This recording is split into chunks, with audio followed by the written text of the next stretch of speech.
esperado ya 10 minutos. Y bueno, por respeto también a los que están conectadas, vamos a empezar a principio recordando un poco lo que hemos hecho hasta ahora, a modo también de que se integren las personas que van a conectarse. Y después ya... Buenas noches. Buenas noches, buenas noches. Estoy teniendo problemas para ingresar en plataforma, no como anteriormente que se hacía directamente y se iba directamente a Zoom. Te manda tu correo, de tu correo te pide un código que te vas a tu correo y de tu correo te mandan unos códigos, entras a tu código. Por eso es lo que deben estar, que no pueden ingresar mucho. A mí me ha costado entrar. Debería ser como antes, nomás directamente y ingresar, no así pedir códigos y buscar a tu correo para poder, o se le mandan el código al correo, no sé. Gracias, Consuelo. Los que están apoyando de CAITIP, por favor.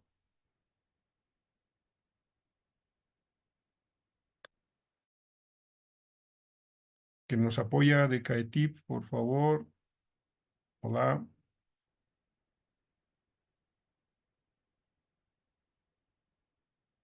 Bueno, de todas maneras debe ser el problema entonces, porque es raro, estaba diciendo yo también. ¿Por qué no están ingresando? Ya son más de 10 minutitos.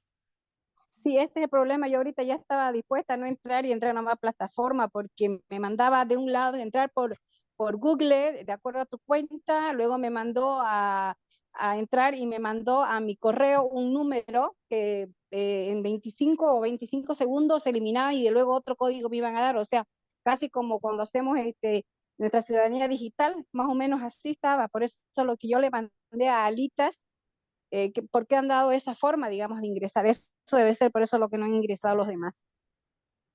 Bueno, es un problema que también se está disculpando los que nos apoyan del centro. Espero que se vayan conectando los demás, ¿no? De todas maneras, eh, comenzaremos nomás, ¿no? Para, como se va a grabar, en realidad tal vez puedan acudir pues luego a eso.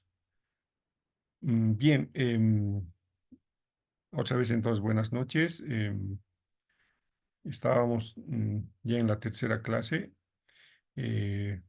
Haciendo un resumen, hemos visto todo lo que es la parte neurológica que nos ha ayudado a entender la importancia que tienen los procesos cerebrales, principalmente en el aprendizaje, ¿no? Y hemos visto cómo el cerebro de forma integral se relaciona entre sí, uniendo varias funciones, especialmente las funciones cerebrales a nivel sensorial, para generar una información lo más sustancial posible y planificar una respuesta en función de esa información sensorial complementaria que ingresa al cerebro.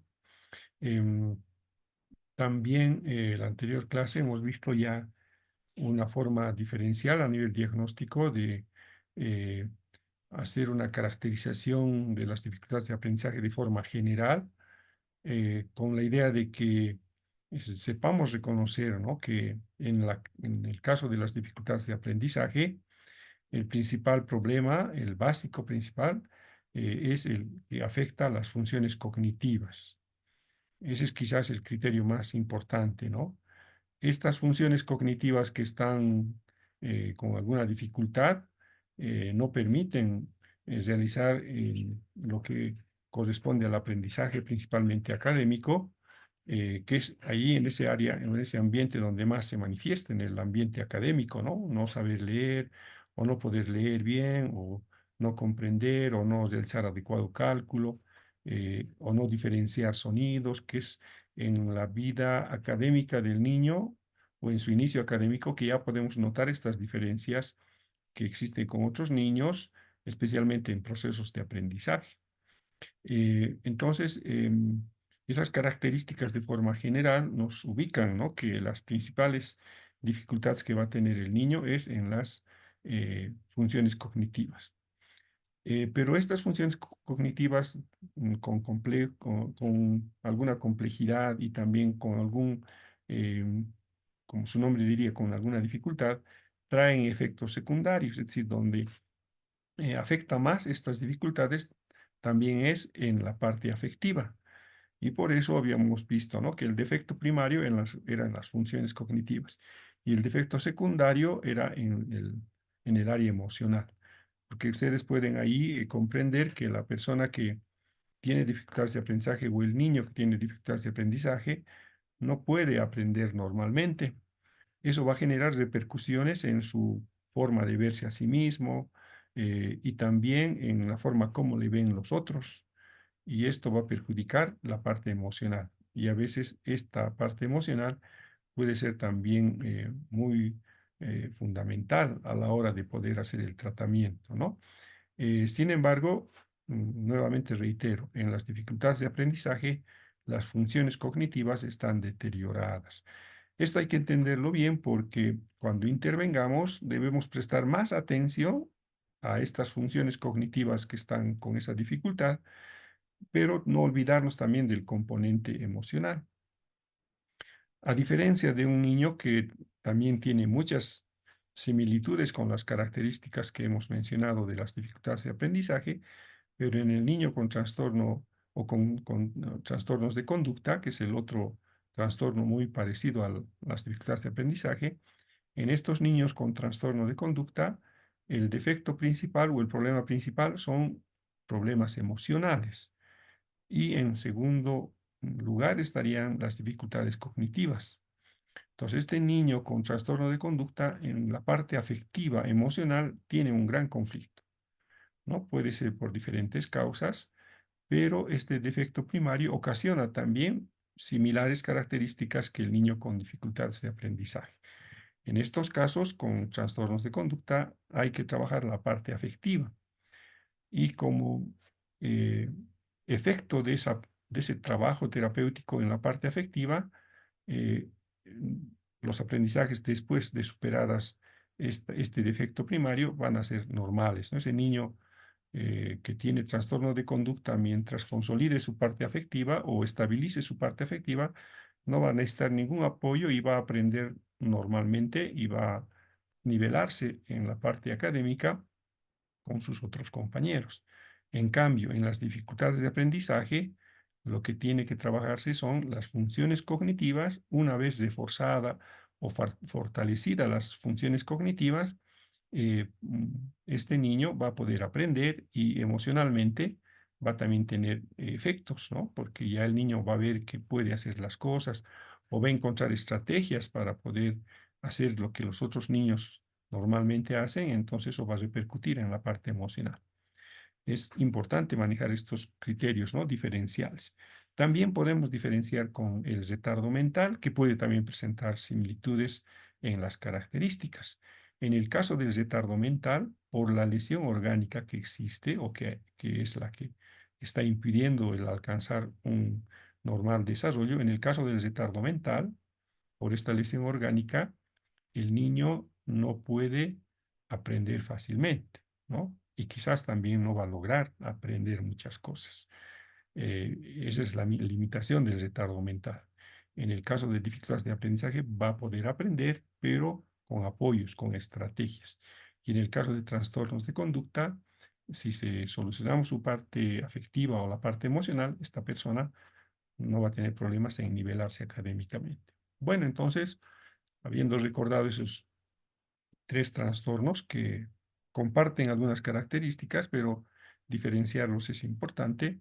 Pasemos ahora ya a ver los trastornos de aprendizaje o las dificultades de aprendizaje de forma más específica, ¿ya? Y para eso vamos a compartir una pequeña presentación o la presentación que tengo preparada para ahora. Voy a ver mensajecitos, tal vez es algo importante. Ya. Siguen indicando, ¿no? Que han tenido dificultades para poder ingresar y también los que nos apoyan dice los inconvenientes por los que pasaron algunos participantes se debe a las nuevas políticas de autenticidad de la plataforma Zoom, por lo que pide su confirmación de identidad en su correo electrónico, ¿no? Bueno, debe ser algunos pasos que hay que hacer, ¿no? Para entrar a la plataforma y autentificar su participación. Bueno, como les decía, esto también es un poco la explicación que dan los que nos apoyan en el centro, ¿no? De todas maneras, yo vuelvo a reiterar, como esta eh, sesión va a ser grabada, probablemente eso también sea el que ayude. Bueno, entonces vamos a continuar con la presentación. Por favor, voy a compartir pantalla.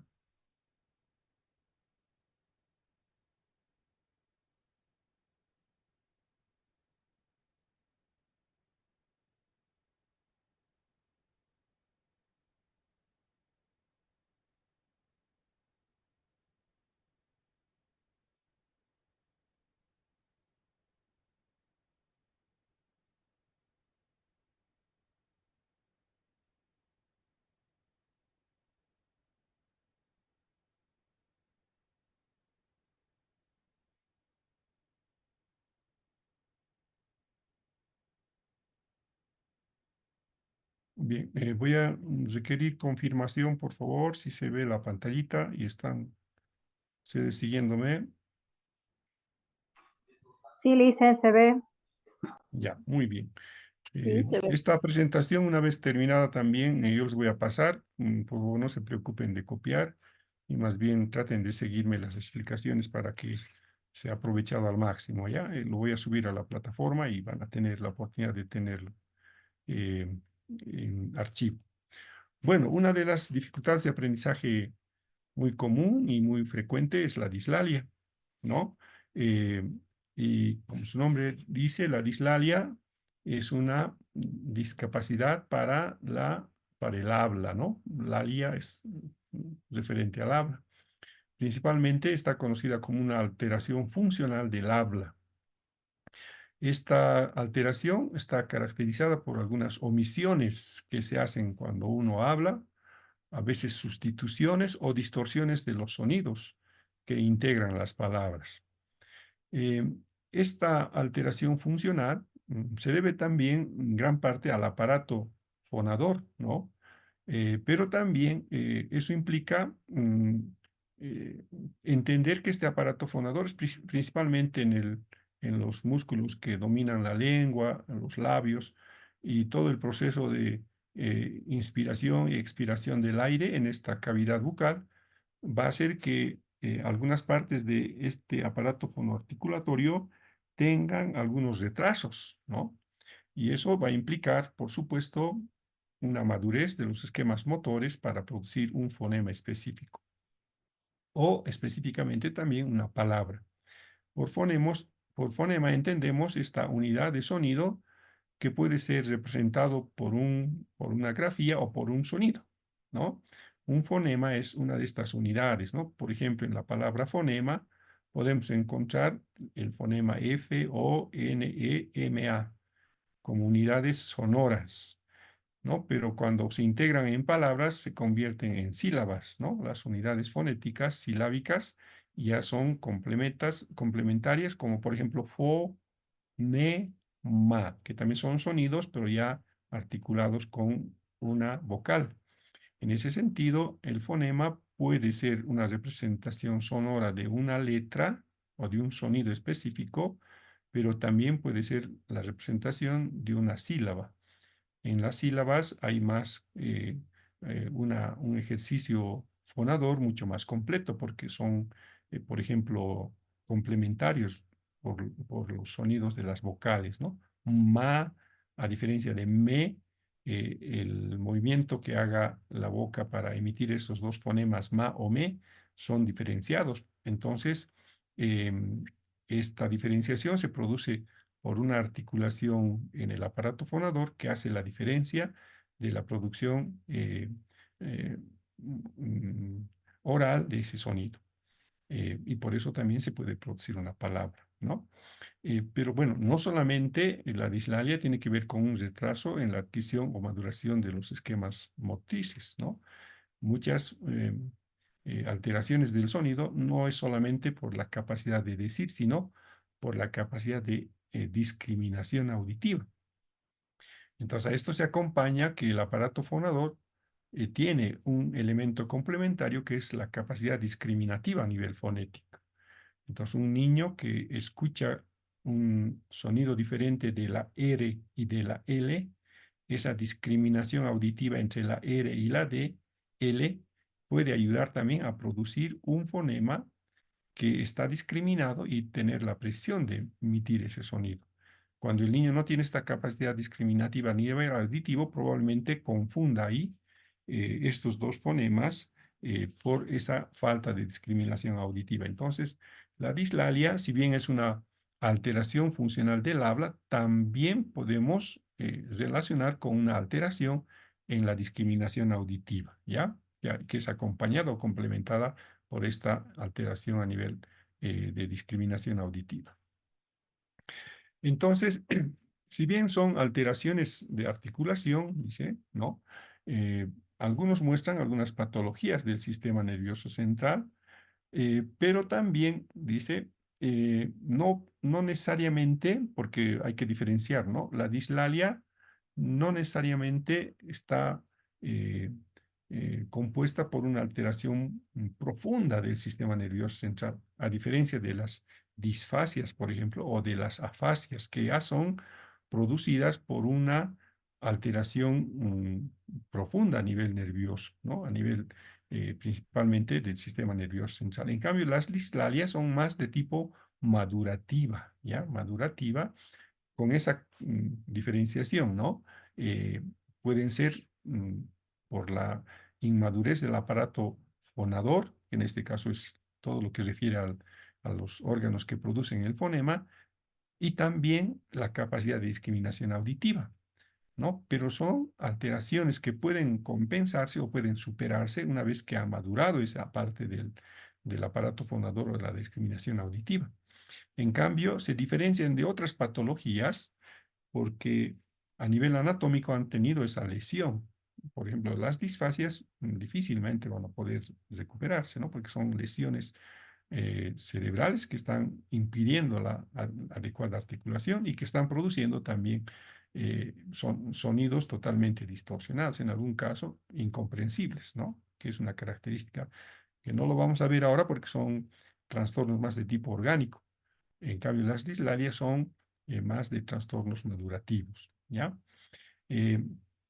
Sin embargo, los efectos de la dislalia trascienden lo patológico y afectan la personalidad, especialmente cuando los niños, como vemos en esta imagencita, no puede pronunciar estos sonidos y empieza a notar las diferencias de su capacidad, ¿no? Esto altera precisamente esta percepción que ella tiene o que los niños tienen de sí mismos al no producir un sonido específico. En muchos casos no es que solamente ella o él nota, este niño, ¿no? Sino el entorno hace que note o que se refleje adecuadamente esta situación. Y a veces eso repercute en la personalidad del niño, ¿no? Puede ser en un ámbito familiar donde la familia note estas diferencias o también en la escuela, principalmente en la escuela o en sus interacciones sociales. Eh, Sin embargo, hay que tener cuidado aquí, ¿no? Las dislalias son casi, podríamos decir, normales y podrían considerarse también así hasta más o menos los 4 años, porque precisamente, ¿no? Como son eh, habilidades que tienen una manifestación a nivel madurativo, a partir de los 4 años, ya cuando persisten y cuando continúan en el repertorio del aparato expresivo del niño, ya hay que preocuparse o encontrar el origen de esta dificultad, ¿no? Puede ser en el aparato fonador, como decía, o en la capacidad de discriminación auditiva.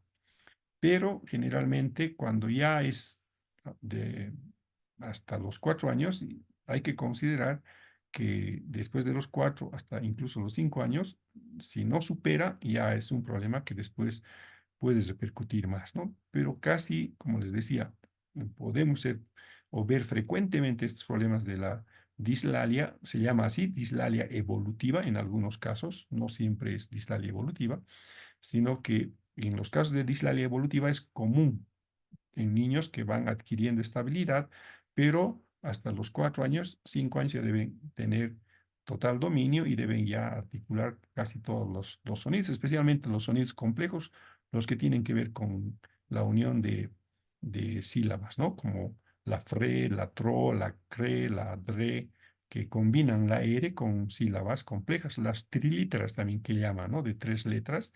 Esas combinaciones, no solamente con la R, sino el flo, el glo, el plo, ¿no? O el glu, gla, gle, gli, sonidos complejos de trilíteras, eh, ya deberían tener, digamos, generalmente esta madurez que puede permitir la producción de estos sonidos. Sin embargo, los niños que tienen dislalia evolutiva pueden tener conflictos en este aspecto, ¿no? Cuando perduran más allá de los 4 años, ya podemos considerar con ese indicador dislálico, ¿no? Que son niños que tienen una dislalia ya identificada a través de estos indicadores. Bueno, entonces para poder reconocer también dónde se producen estas dificultades, es necesario conocer dónde se producen los sonidos en nuestro aparato fonador, ¿no? Podemos ver aquí que las vocales, especialmente la letra A, se produce casi en el lugar medio del aparato fonador, ¿no? Luego, la E y la I se producen en esta especie de ubicación.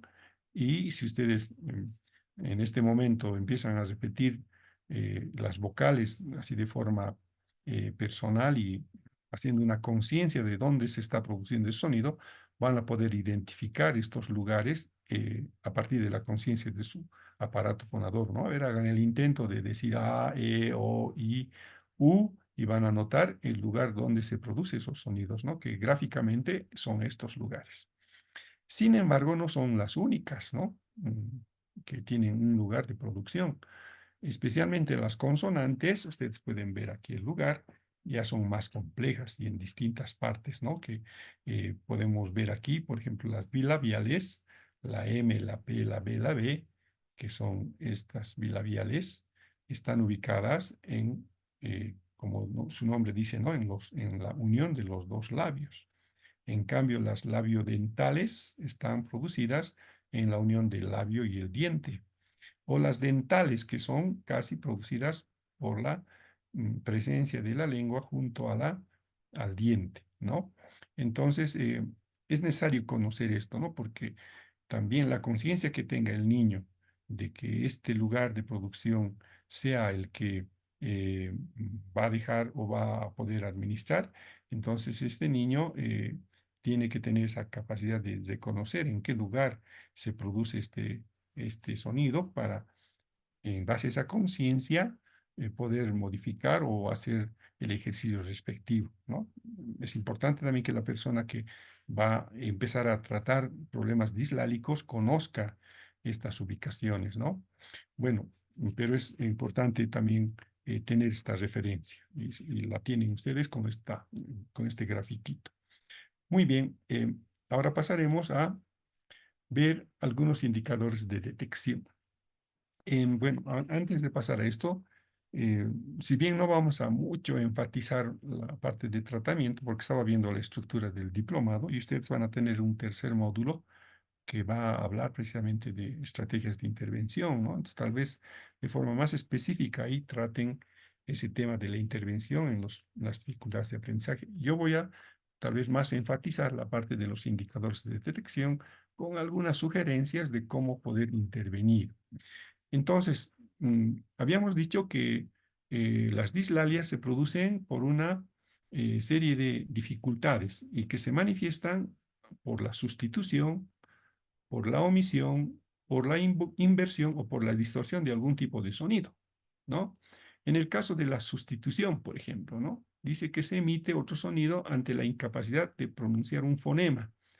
Eh, y por ejemplo, ¿no? En vez de decir R, dicen G, ¿no?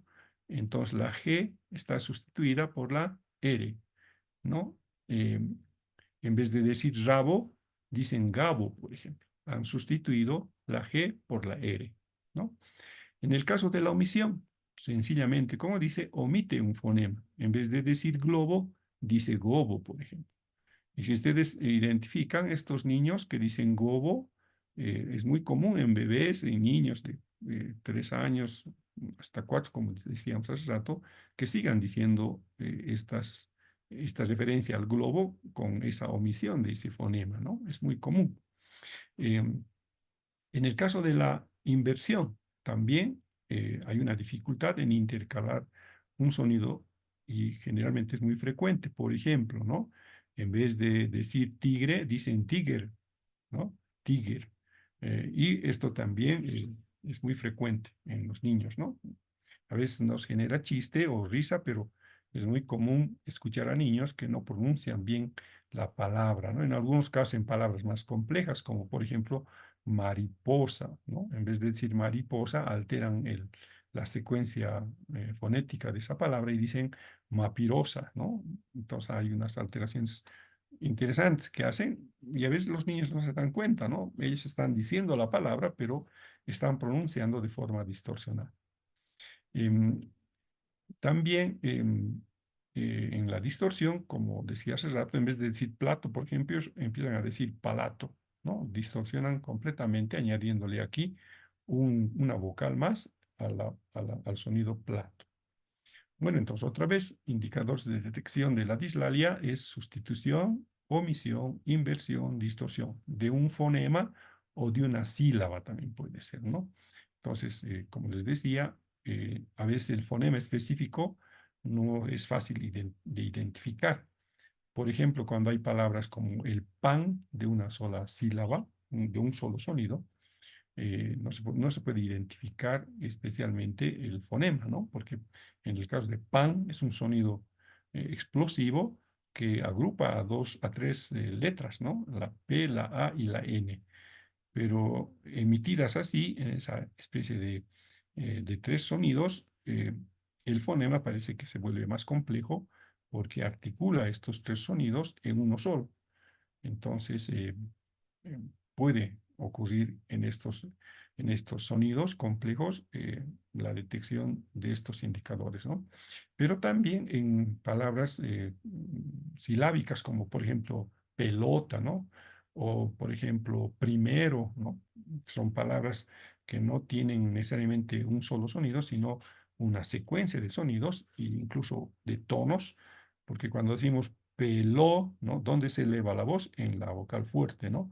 Pelota, ¿no? En las dos vocales fuertes, la O y la A, vocales fuertes que hacen que la explosión del sonido esté manteniendo un tono, especialmente en las vocales fuertes, ¿no?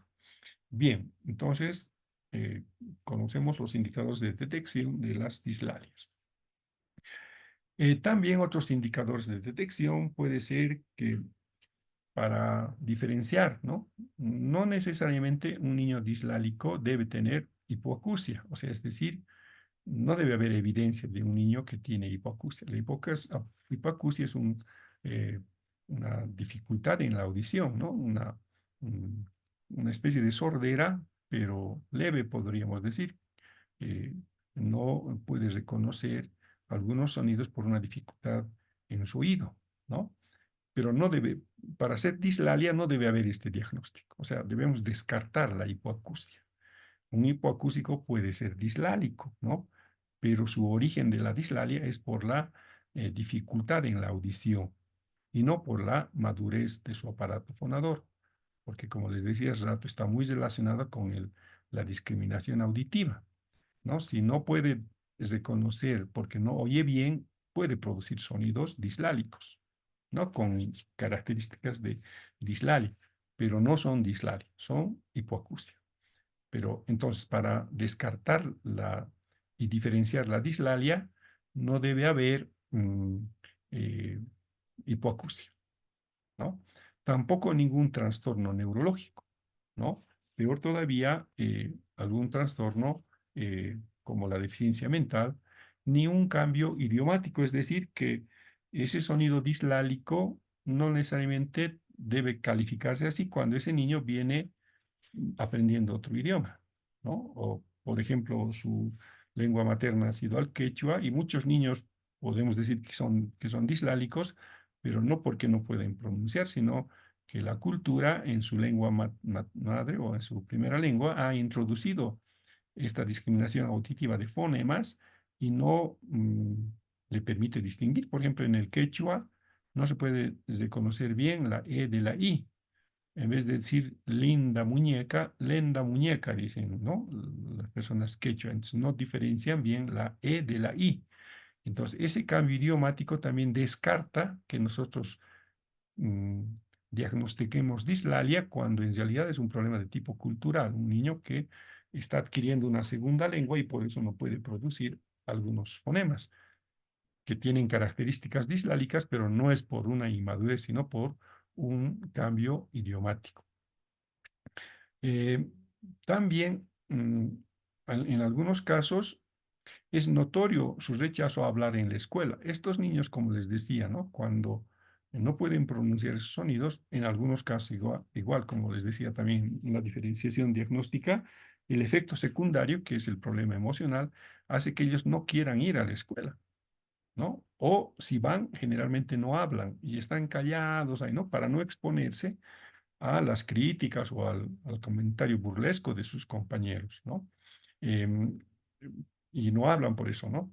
Y también los compañeros no comprenden esas dificultades y claro, ellos le atribuyen a una especie de criterio más de tipo jocoso que comprensivo, ¿no? Y también por eso, porque a veces, muchas veces no habla o no quiere participar, su rendimiento baja, pues, ¿no? Baja y se conflictúa él mismo porque a veces ni la profesora puede comprender esta dificultad. Sin embargo, también, como les decía, ¿no? Hay una poca agilidad de los movimientos fonoarticulatorios, especialmente en movimientos de lengua, ¿no? Y esto también nos ayuda ya a discriminar que estos niños con ejercicios que van a fortalecer las partes musculares de su aparato fonador, podemos ayudarles a producir esos fonemas y a discriminar también los mismos, ¿no? También deben ser niños que ya después de los 4 años sigan produciendo estos sonidos y ahí tendríamos la seguridad de que no son dislalias evolutivas, sino ya dislalias propiamente dichas, ¿no? Pero estos niños son normales en otras áreas, ¿no? No tienen ningún problema a nivel intelectual, no tienen otro problema para hacer deducciones o inducciones, entonces en otras áreas son normales. Buena memoria, buen nivel atencional, que son funciones cognitivas. Recuerden que las dificultades de aprendizaje se caracterizan por esa disminución en las funciones cognitivas. En este caso, en otras áreas son normales, simplemente en la producción de sonidos tienen su dificultad. ¿Cuáles son los factores predisponentes? O sea, ¿de qué podemos avalar una situación de un niño con dislalia? Principalmente hay que ver estos componentes, ¿no? Que son predisponentes también para que se produzca las dislalias. Una sobreprotección familiar o una falta de autonomía en sus relaciones en la familia, ¿no? ¿Qué quiere decir eso?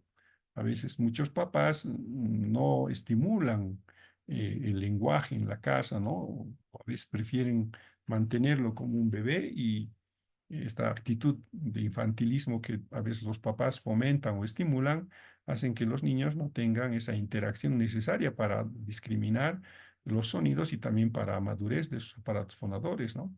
En muchos casos son papás muy sobreprotectores, ¿no? Empiezan a hablárselo por el niño, ¿no? En vez de esperar que ellos produzcan el sonido, aunque produzcan mal. En ese sentido, a veces esta actitud sobreprotectora de los padres puede impedir el desarrollo normal de la producción de esos sonidos. Entonces, aquí se recomienda que cualquier intento que el niño haga de producir sonidos, nosotros gratifiquemos o recompensemos a ese niño por esa producción, mostrándonos gestos, digamos, que indiquen esa especie de satisfacción, ¿no? Pero también que el mismo niño vaya teniendo ciertas relaciones, eh, perdón, ciertas autonomías en sus relaciones personales, ¿no? ¿Qué quiere decir eso? Que él tenga cierta independencia, ¿no? No acuda mucho a actuar de forma validística, ¿no? Que va a valer, que sea muy dependiente del otro, ¿no? Eso puede ser un factor predisponente. También puede ser que una familia de migrantes con otro idioma también sea un contexto que no estimule el desarrollo de esos sonidos necesarios para adquirir esa lengua, ¿no? En muchos casos, por ejemplo, hay familias que tienen un idioma materno originario y no el dominio completo de la lengua española. Entonces, a veces son estos predisponentes, ¿no?, que impiden el ejercicio de estos sonidos, de esa lengua que el niño va a adquirir, eso mismo hace que el niño no madure y no tenga esa predisposición para reconocer los sonidos, em, por un lado. Por otro lado, también pueden ser familias que estén desestructuradas, ¿no? Hay familias a veces que los padres abandonan en realidad a sus hijos y la madre está preocupada por otras cosas, empobrecen el ambiente, ¿no? O es un ambiente muy conflictivo porque no generan ambientes estimulantes, ¿no? Estas familias a veces no tienen los recursos necesarios como para poder exponer al niño a distintos estímulos auditivos principalmente. Entonces, estos ambientes empobrecidos o con graves disminuciones de estímulos no son nada favorables al desarrollo madurativo del niño, ¿no? Entonces, como no está expuesto a exigencias del entorno, estos niños no tienen esa oportunidad de desarrollar estas habilidades, ¿no? También en algunos casos los factores predisponentes pueden ser factores hereditarios, ¿no? Que padres o hermanos han tenido estos problemas, entonces puede también ser un indicador de que este niño está confirmando su inclinación a la dislalia, ¿no?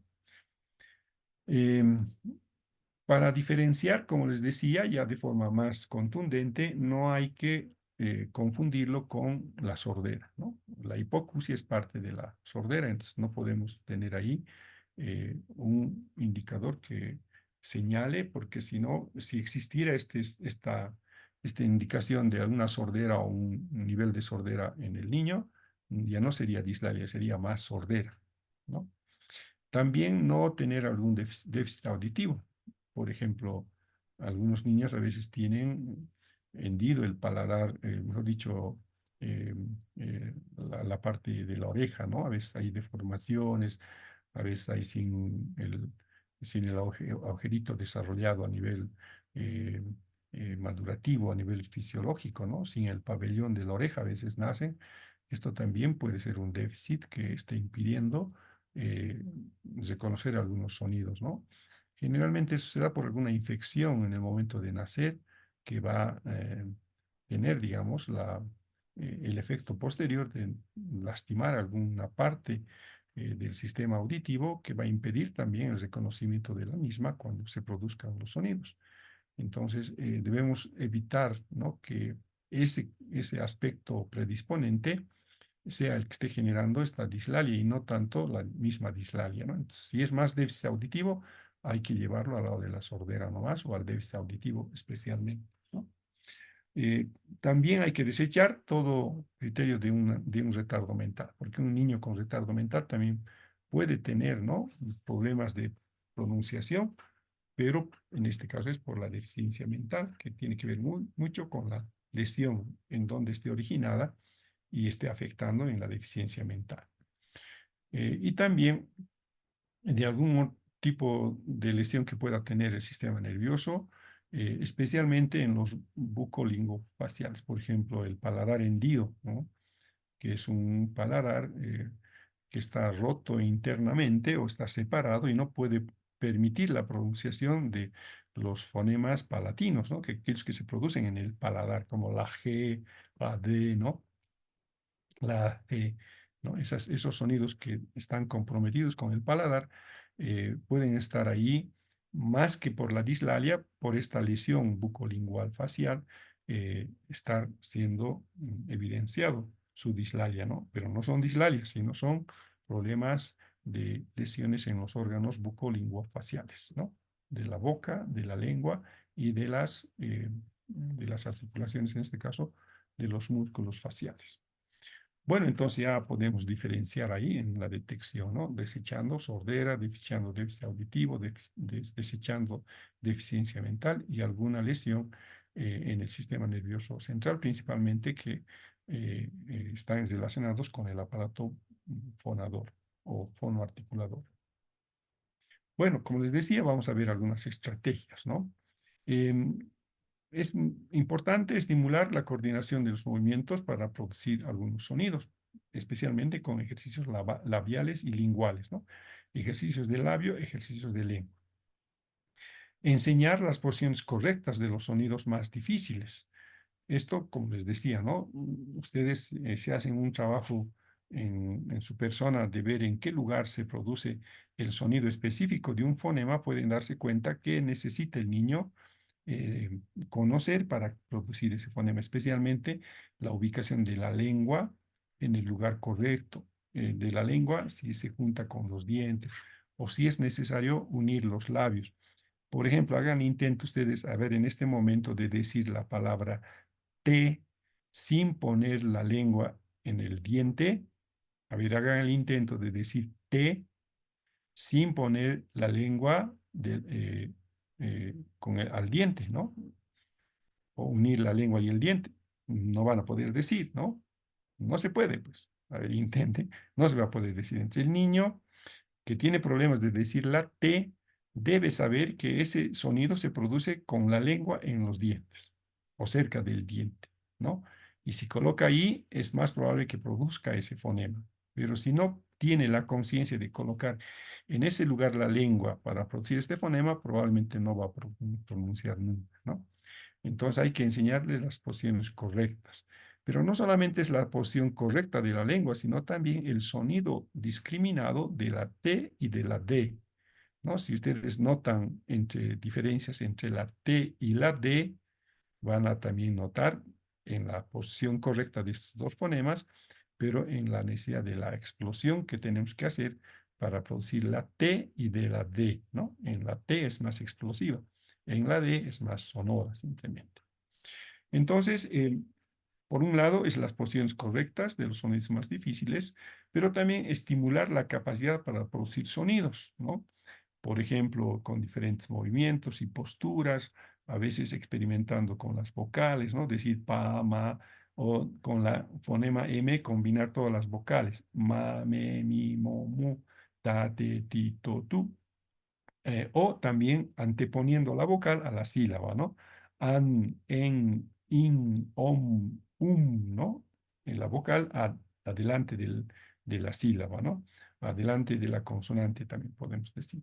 Entonces, estos ejercicios de consonantes, de vocales, o comparando aquellos sonidos, por ejemplo, la ta con la da, o la k con la ga, ¿no? La k con la ga, con C de casa y G de gato, esos dos sonidos diferenciados también necesitan ciertas posiciones correctas de la lengua, pero también sonidos que se producen específicamente con algún tipo de movimiento del aparato fonador, ¿no? En el caso de la G, también la lengua tiene que estar retraída en el caso de la G, ¿no?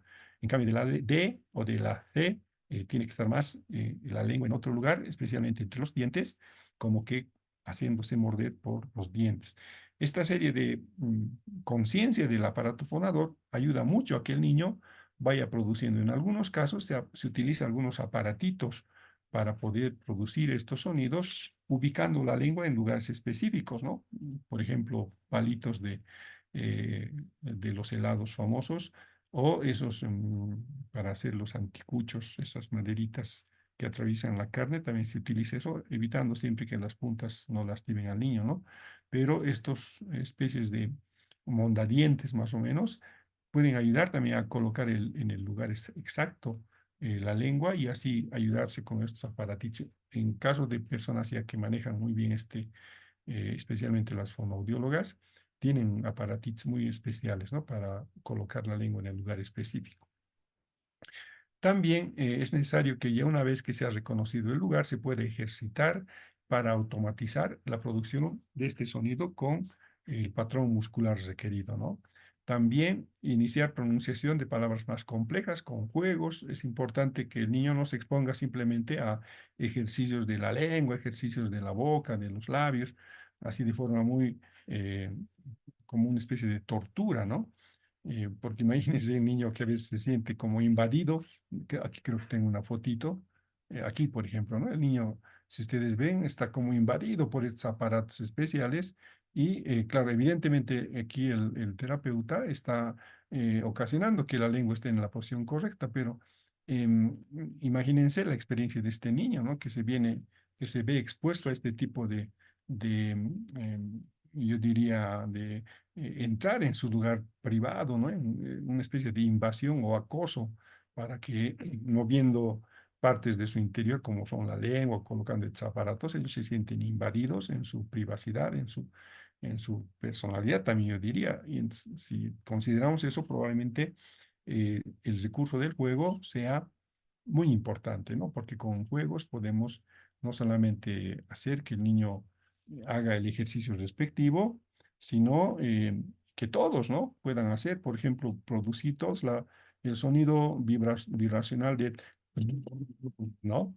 O hacer muecas como, por ejemplo, mandar besos o mover la lengua del labio de un lado a otro, como especie de competencias, ¿no? La idea es que el niño no se sienta invadido, ¿no? Y que también no se sienta que a él nomás le hacen hacer, sino que pueden particularizar estos ejercicios de forma individual, pero es bueno que en grupo también hagan todos, ¿no? Especialmente utilizando como, por ejemplo, los espejos, ¿no? O las grabadoras, ¿no? Que ahora hay muchos recursos para poder utilizar y que eso más bien no genere problemas de tipo psicológico, porque después ya no va a querer ni abrir la boca el niño y peor es tener esta resistencia al tratamiento si no utilizamos los juegos, ¿no? También, como dice aquí, ¿no? Corregir y estimular asertivamente, ¿no? Respetando la predisposición del niño, ¿no?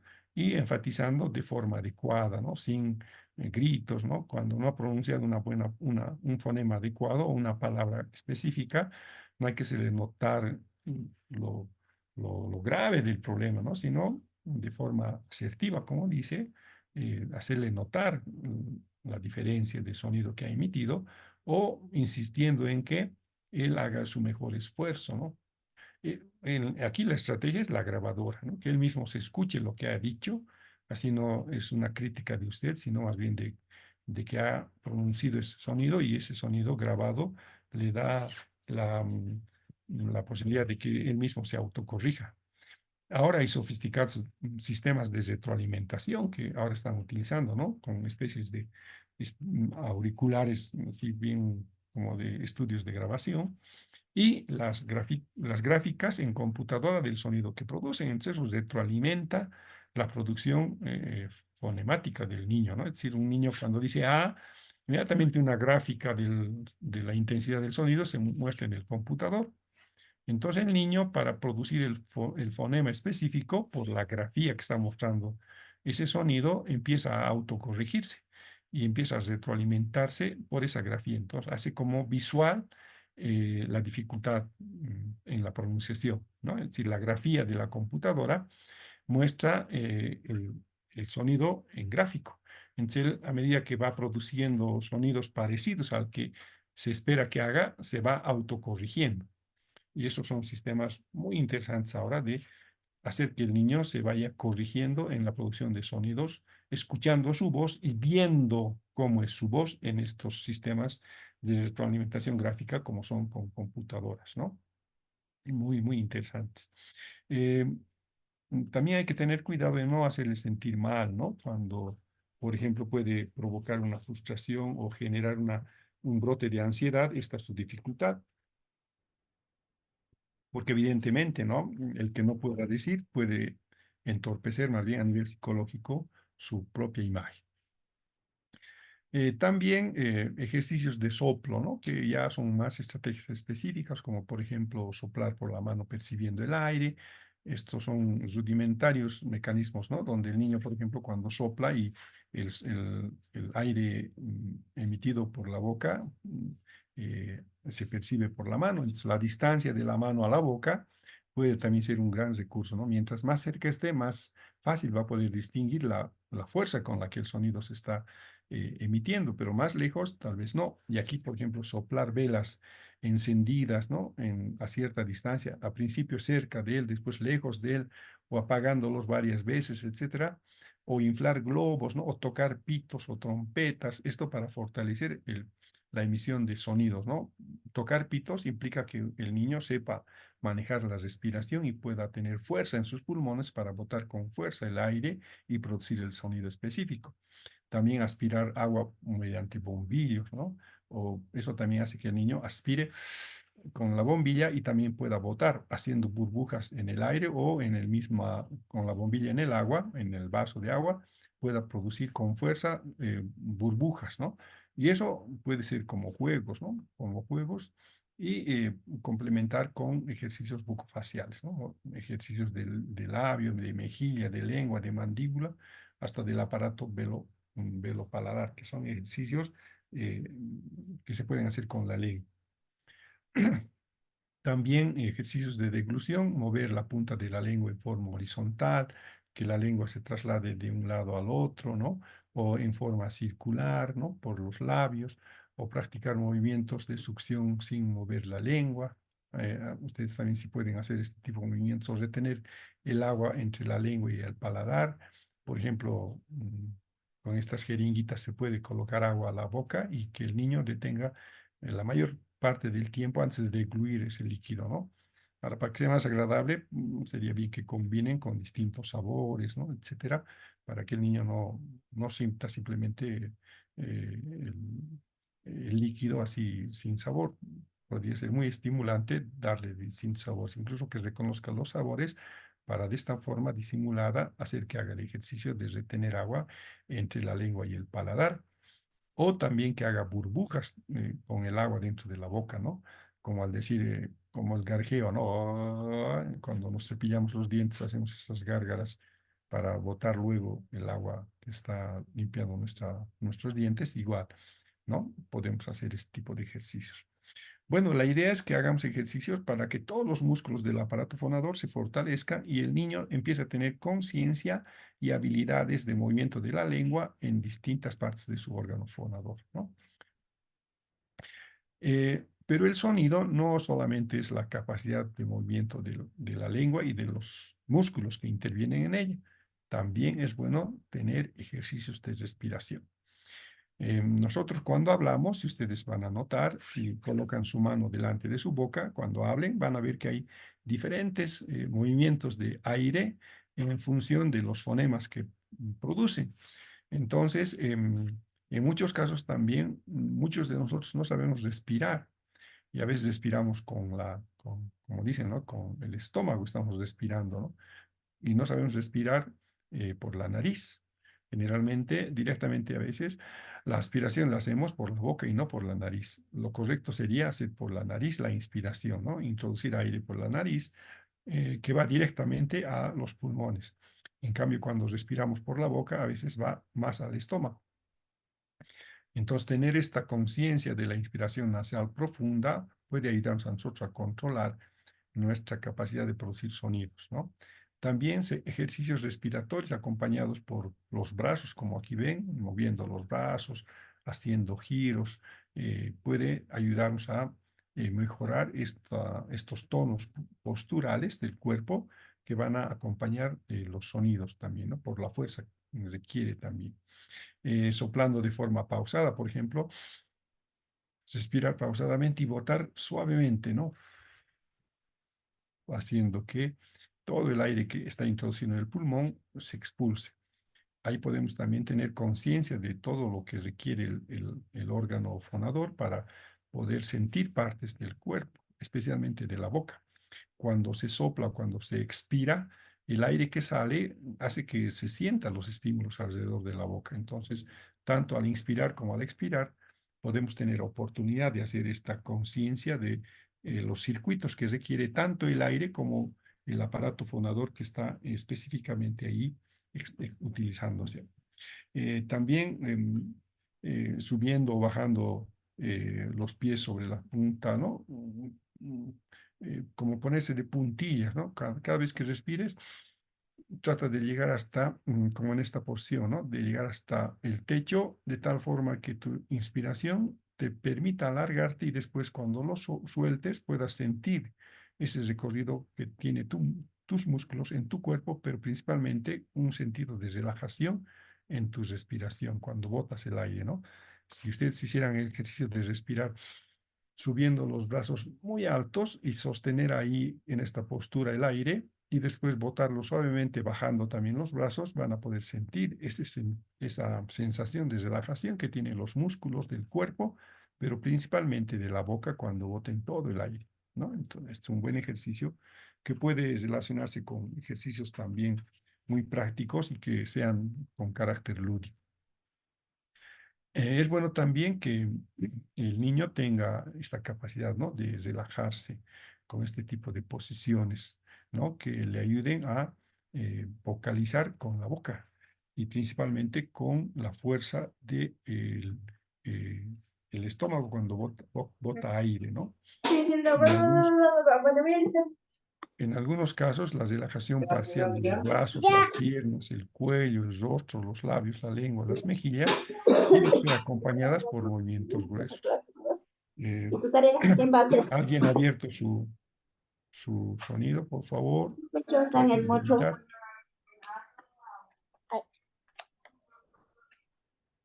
Bueno, esperemos que se den cuenta. Seguiremos, pero, ¿no?, para no perder.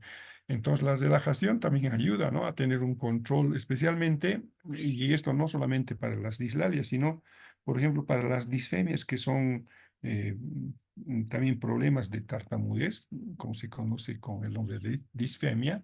Ejercicios de relajación son muy útiles, ¿no?, para tener dominio de la masa muscular que interviene en la producción del sonido, pero también para mantener un cuerpo distendido en el momento de hablar, ¿no? Cuando una persona está tensa, generalmente eso provoca la explosión o la contracción de músculos y provocando las disfemias o la tartamudez, ¿no? Y esto se debe a que el niño, cuando tiene temor, cuando tiene miedo, cuando tiene algún tipo de tensión emocional, bloquea pues la ejecución de movimientos musculares y eso impide a veces la producción de unos sonidos específicos. Los niños con dislalia también tienen cierta tensión. Imagínense que no puede decir la palabra 3. Y cuando la profesora le dice, a ver, cuéntame, 1, 2, y se calla. Se calla no porque no puede decir sonido, sino porque está anticipando la crítica. Entonces la crítica hace que implosionen sus controles musculares y no pueda decir, no tanto porque no puede, como les digo, ¿no?, sino porque emocionalmente está totalmente conflictuado. Entonces, ahí unos ejercicios de relajación pueden ayudarle al niño a tener gradualmente el control de estas partes musculares y, aunque se equivoque, producir el sonido de tal forma que él lo haga con ese riesgo, ¿no? Porque también puede llegar a pronunciar bien y peor si él lo hace sin controlar el aspecto emocional.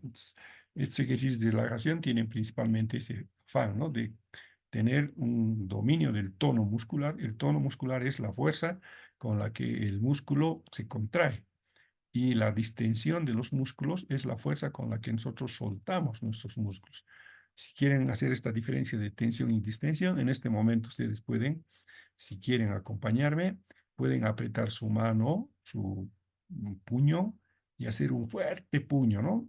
Suavemente a principio y después, a medida que va aumentando el tiempo, traten de tensionar más, hacer más fuerte el puño y van a ver que en ese momento su mano ya está amarilla de tanta tensión y cuando ya no puedan soportar, también suelten de forma lenta y vayan separando esa tensión muscular y van a sentir la sensación de relajación que está sintiendo sus músculos de sus dedos cuando se procede de esta forma.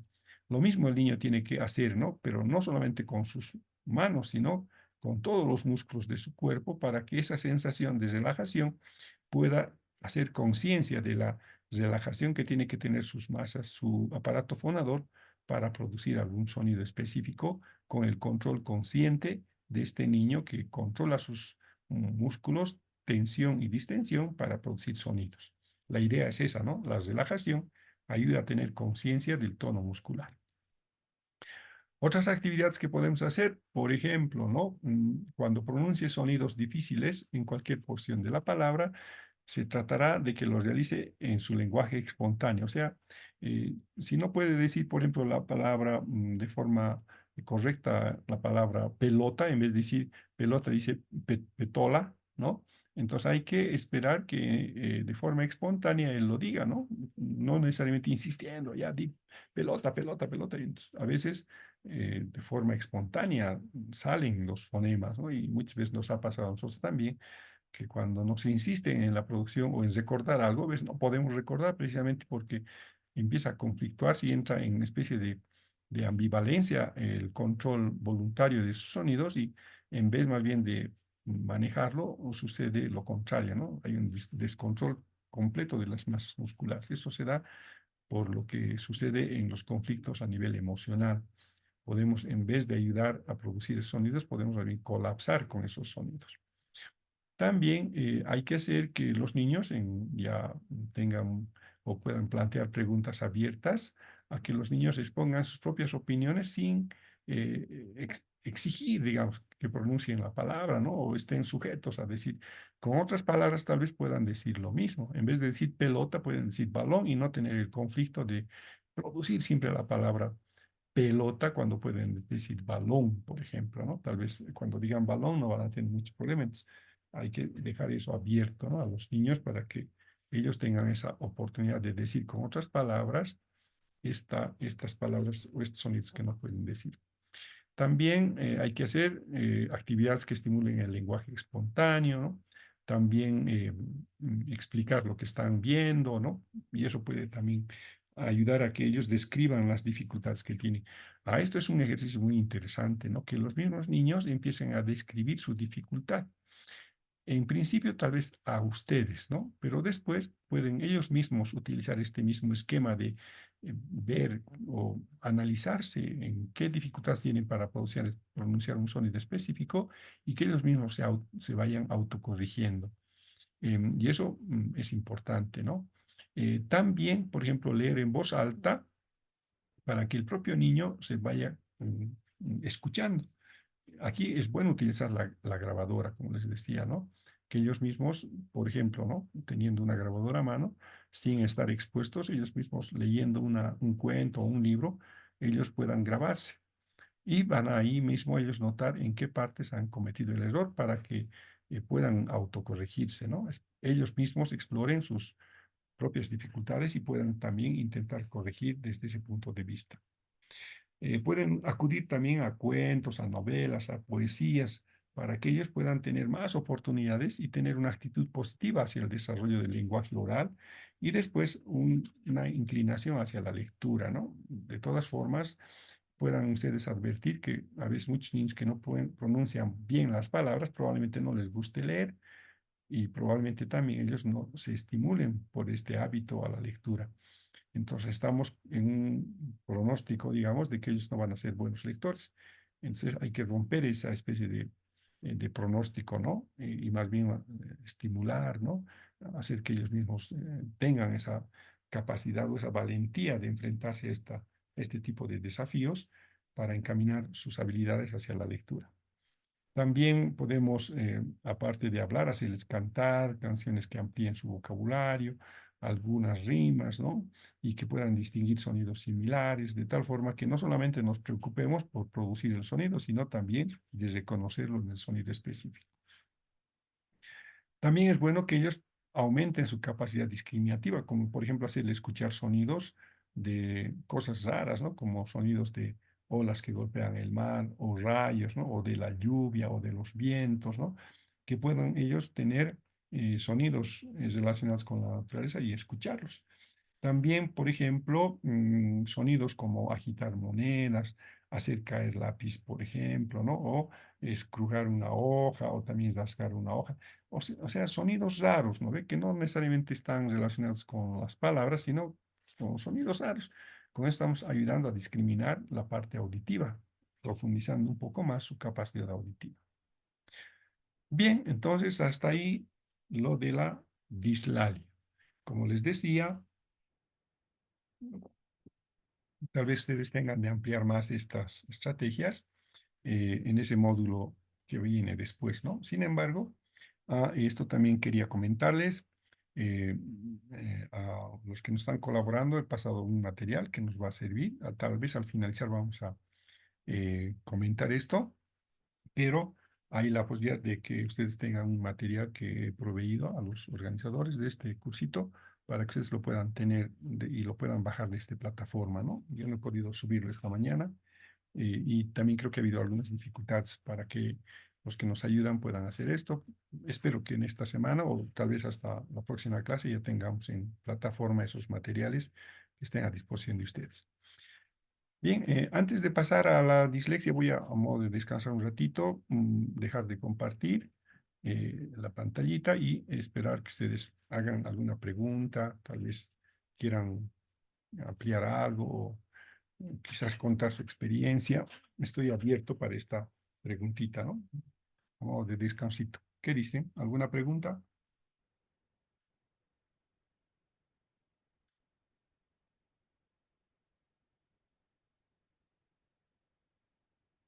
No hay preguntas.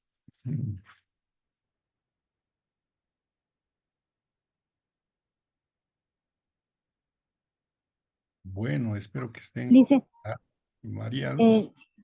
A ver, Janet. Licen, buenas, Janet. sí, Buenas licenciado, noches. buenas noches. Quería saber si hay un test para poder detectar a un niño si tiene la dislalia. Ya. No hay un test específico, ¿no? Como es la dislalia se puede notar a través de la producción gráfica. Hay una especie de tamizaje de sonidos, se llama así, donde se le hace pronunciar una serie de sonidos. Eso también voy a tratar de conseguir, les voy a pasar en plataforma. Es una exploración de palabras del test Illinois, que en su área de lenguaje pida que repita varios fonemas, ¿no? Y ahí se puede detectar. No es un test, sino simplemente una especie de lista de palabras que se le pide que emita al niño. No es un test porque no tiene baremos, ¿no? No tiene esta serie de estadísticas, ¿no? Pero se puede hacer un tamizaje de la producción de fonemas a partir de estos sonidos que se pide que pronuncie, ¿no? Entonces, usted simplemente escribe pronuncia, no pronuncia, y ese tamizaje hace que tenga usted idea de en qué fonemas tiene problemas y a partir de ahí tener esas referencias, ¿no? De también en qué fonema tendríamos que ayudarle. Entonces, voy a tratar de conseguir para pasarles también esa especie de pruebita de tamizaje de producción de fonemas, ¿ya? Pero hay ese material. Está bien, Lice. Otra pregunta más. ¿A Dime. partir de qué edad se puede determinar si un niño tiene problemas de dislalia? Porque yo conozco una niña que tiene 4 años y solamente pronuncia algunas palabras. Y no sé Ya, que hasta qué edad es sí. normal de que Mm. ella pueda hacer su lenguaje más fluido o hasta qué edad tenemos que esperar o, Sí, pues o cómo podemos decir. en la exposición decía Janet, ¿no? Hay que esperar hasta los 4 años. En 4 años puede ser normal que haya todavía las dislalias evolutivas, que son dislalias que se producen por la inmadurez de los aparatos fonadores, y hasta los 4 años se puede aceptar que diga así palabras raras, ¿no? O no tenga precisión en las palabras. Pero ya a los 5 años ya debería superar. Entonces, yo te sugiero en este caso de esa niña, esperar hasta que culmine de cumplir sus 4 añitos o esté próxima a los 5. Y si sigue habiendo dificultades en la pronunciación, ya serían dislalias específicas, ¿no? Y habría que identificarlas en qué sonidos específicos. Porque de las dislalias son más de tipo específico, no de forma general, o sea, no pueden pronunciar. No es que no puedan pronunciar sonidos, sino algunos sonidos no pronuncian. Entonces hay que identificar los mismos. Generalmente son en palabras complejas o compuestas, como llaman, ¿no? Las trilíteras, la combinación de la R con otra sílaba o con otra consonante, o en el caso también de las letras, las trilíteras que llaman, ¿no? El bra, bre, bri, cla, cle, clu, clo, clu, que son complejas y que pueden tener aún manifestaciones en la parte ya de los 4 o 5 años de forma más notoria. Por un lado, ¿no? Producción del aparato fonador, pero también hay que tomar en cuenta, como he insistido mucho en la exposición, de la capacidad de discriminación auditiva. Es decir, el sonido no es solamente el sonido producido por la boca, sino es la capacidad de reconocer el sonido emitido por una capacidad o habilidad discriminativa a nivel auditivo. Entonces, el que quiera pronunciar un sonido complejo tiene que también tener habilidad auditiva para discriminar, ¿no? Porque si no tiene esa habilidad discriminativa, no va a poder pronunciar el sonido específico. Entonces, una dislalia, especialmente en estas letras complejas, la hay que favorecer con una capacidad discriminativa. Por eso en los ejercicios que ponía Excel escuchar todo tipo de sonidos, desde los onomatopeicos hasta los sonidos naturales, para que el niño agudice su discriminación auditiva y con eso acompañe esa producción de sonidos raros, ¿no? Y que en este caso son complejos, que están en nuestra lengua, conocidos como las trilíteras o las complejas que llaman, ¿no? O las fricativas también, que dicen que requieren sonidos más complejos como la fre, ¿no? La fre, la dre, la gro, la cre, la gre, ¿no? Esos sonidos son fricativos porque son sonidos que se pronuncian vibrando, y eso a veces es bien difícil de conseguir. Bien, entonces 4 años sería un límite, 5 ya es para preocuparse. Muy Bien, bien, ahora gracias. a ti, Janet. Pasaremos ahora a ver la dislexia, ya que es otra de las dificultades de aprendizaje también muy común.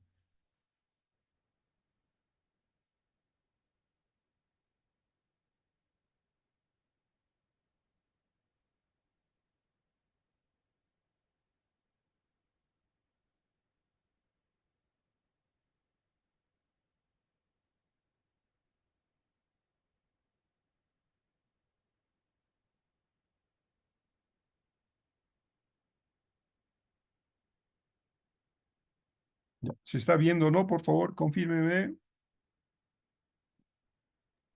Sí, dicen. Ya, muy bien, gracias. Empezamos entonces. La dislexia es otra de las dificultades de aprendizaje específico, ¿no? Y como su nombre lo indica, es una dificultad que está enfatizada por eh, estas letras de dis, ¿no? Lexia. La lexia es la lectura, ¿no? Es una dificultad en la lectura, entonces. Entonces, de forma general, la dislexia es eso, una dificultad para la lectura específicamente. Sin embargo, tiene algunos indicadores que hay que empezar a diferenciar. Eh, para leer, un niño necesita integrar todas estas habilidades, ¿no? Por ejemplo, a nivel perceptivo, él tiene que tener una destreza para poder discriminar en la parte visual y tener la capacidad de guardar esa información visual en una serie de aspectos, ¿no? Como la memoria secuencial, la comprensión de poder dar sentido a las cosas que está viendo, ¿no? Tiene que tener esa habilidad. Entonces, cuando habíamos dicho tienen problemas a nivel cognitivo, estamos específicamente ahora viendo que los niños con dificultades de aprendizaje, en este caso la dislexia, tienen dificultades en la parte visual, ¿no? En la parte cognitiva a nivel visual. Pero no solamente la parte visual la que está conflictuada, también a nivel de percepción táctil. En este caso, la discriminación táctil puede tener una dificultad, o la comprensión también Ahora ahorita estoy. de esta habilidad por una dificultad en la memoria, ¿no? A veces hace falta que los niños tengan esta habilidad que se llama también percepción áptica, ¿no? Eso Aquella que contigo se porque está realiza conectado acá. con la piel, con todo el cuerpo, ¿no? La percepción áptica se llama, ¿no? Es decir, a través de los movimientos. Por ejemplo, sin ver y manipulando un ¿Audífono? objeto, sin ver, podemos darnos cuenta de qué tipo de objeto es. Entonces, un niño con dislexia puede tener dificultades en esta percepción táctil o percepción o sensación áptica que llaman, ¿no? Pero es otro elemento que un niño para leer tiene que tener desarrollado. También la percepción auditiva. En este caso, miren, los 3 órganos sensoriales le deben proveer al niño todas estas informaciones que sean discriminadas, que sean guardadas y que tengan una secuencia y sean comprendidas, ¿no? La mayoría de ellas están como este tipo de habilidades. Pero no es solamente la percepción sensorial la que debe estar desarrollada en un niño que está aprendiendo a leer, sino también tener relaciones espaciales, ¿no? El cuerpo debe tener un referente espacial para poder entender muchas de los elementos que va a necesitar para leer y para escribir también, ¿no? Por ejemplo, qué es lo que es derecha, qué es lo que es izquierda, qué es lo que está arriba, qué es lo que está abajo, o cuál es primero, cuál es segundo. En cuestiones espaciales tiene que tener esa habilidad, ¿no?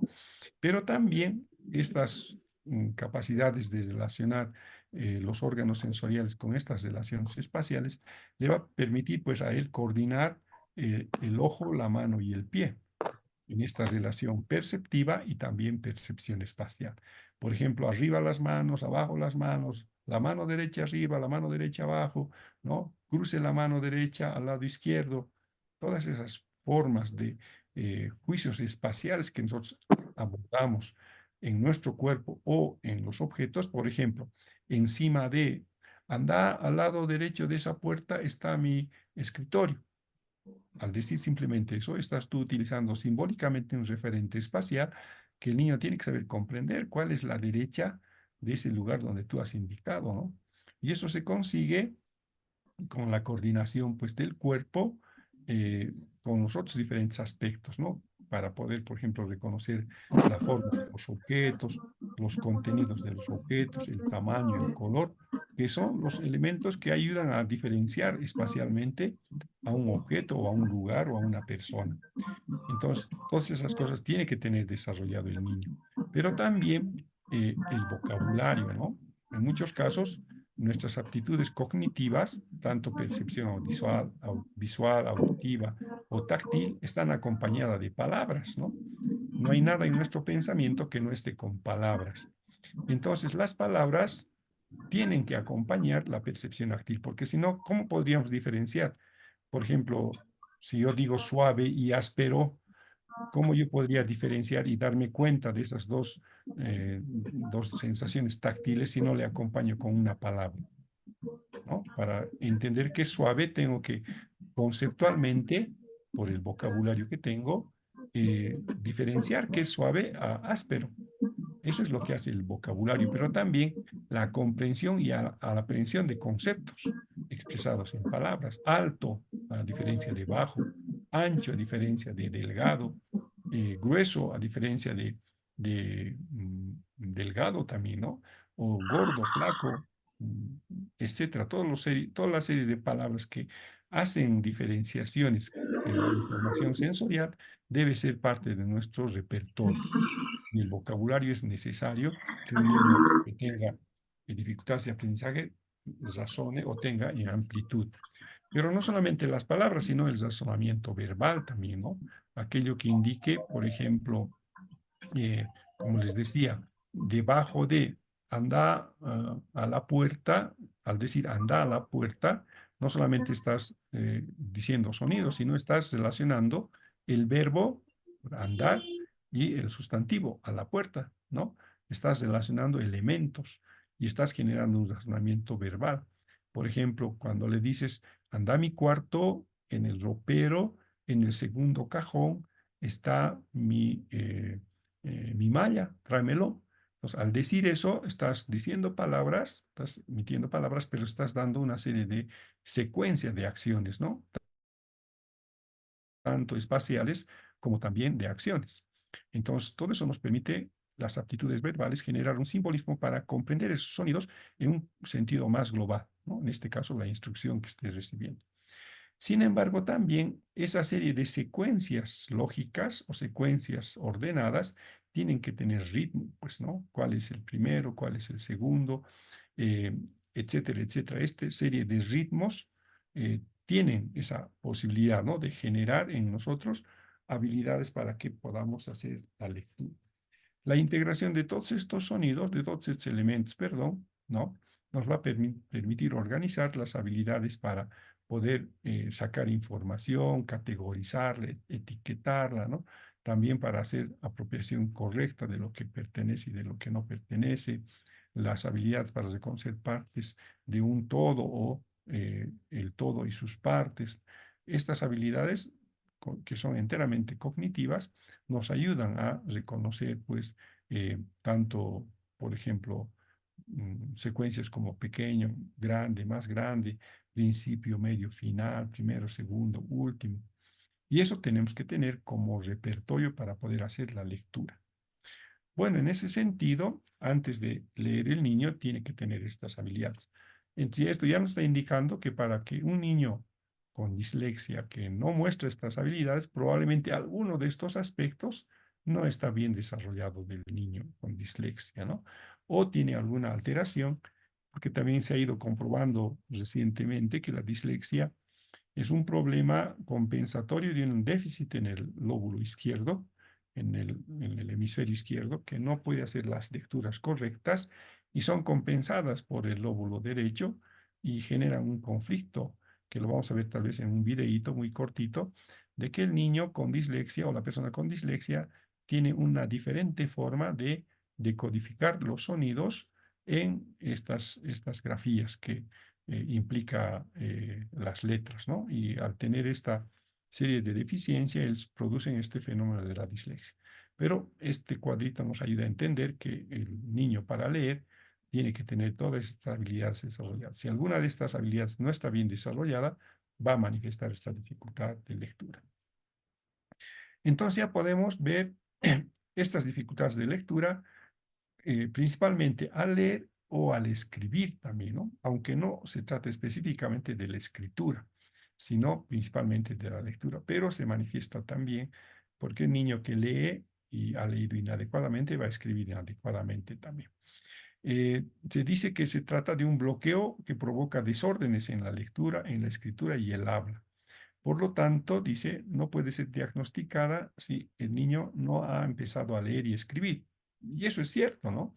Un niño no le vamos a poder diagnosticar con dislexia si él no ha empezado a leer y escribir. Claro, es lógico, ¿no? Un niño disléxico cuando tiene 3, 4 años es normal, habla bien, se desenvuelve bien y cuando entra al mundo ya de la lectura específica, de reconocer un sonido y asociarlo con una grafía, ahí es donde sí se va a presentar el problema de la dislexia.